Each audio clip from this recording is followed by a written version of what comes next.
ఈ మధ్య నాకు షుగర్ క్రేవింగ్స్ ఏ లెవెల్ ఉన్నాయంటే, కేజీ లడ్డూని 2 గంటల్లోపు తినేసాను. ఆ లెవెల్ ఉన్నాయి.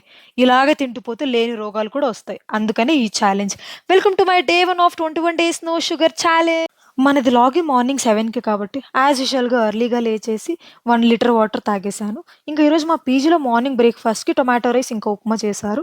సో, నా ప్రయారిటీ ఉప్మాకే ఉన్నింది. 2 బ్రెడ్ స్లైడ్స్ కూడా యాడ్ చేసుకున్నా. ఇది షుగర్‌లెస్సే బ్రెడ్. ఇంతకుముందు బ్రెడ్‌లోకి కెచప్ ఆర్ జామ్ వేసుకొని తినేదాన్ని. ఇప్పుడు నో షుగర్ ఛాలెంజ్ కాబట్టి తినట్లేదు. వినడానికి వియర్డ్‌గా ఉన్నా పర్లేదు, పికిల్‌తోనే తిన్నాను.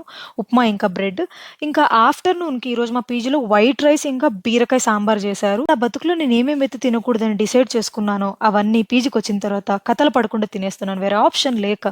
ఇంకా దాని తర్వాత నా వర్క్ కంప్లీట్ చేసేసుకొని యాజ్ యూజువల్‌గా జిమ్‌కెళ్ళిపోయాను. మంచిగా వర్కౌట్ చేసుకొని వచ్చేసాను. ఇంకా ఫ్రెష్ అప్ అయిన తర్వాత మా పీజీలో డిన్నర్ మాత్రం నాకు చాలా నచ్చుతుంది. ఎందుకంటే చాలా ఆప్షన్స్ ఉంటాయి.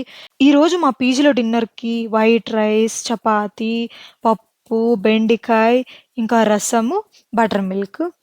మంచిగా తినేసాను. ఫుల్‌గా తినేసాను. నిజం చెప్పాలంటే డైలీ నైట్ ఏదో ఒక డెజర్ట్ కోసం ఏదో ఒక స్వీట్ తినేదాన్ని. అట్‌లీస్ట్ ఐస్ క్రీమ్ అయినా తినేదాన్ని. ఈరోజు మాత్రం no ice cream, no chocolates, no sweets. ఒక మహానుభావుడు మాటలు విని ఈ ఛాలెంజ్ స్టార్ట్ చేశాను. నాకు ఈ ఛాలెంజ్ వల్ల షుగర్ క్రేవింగ్స్ ఒక్కటి తక్కువైతే చాలు.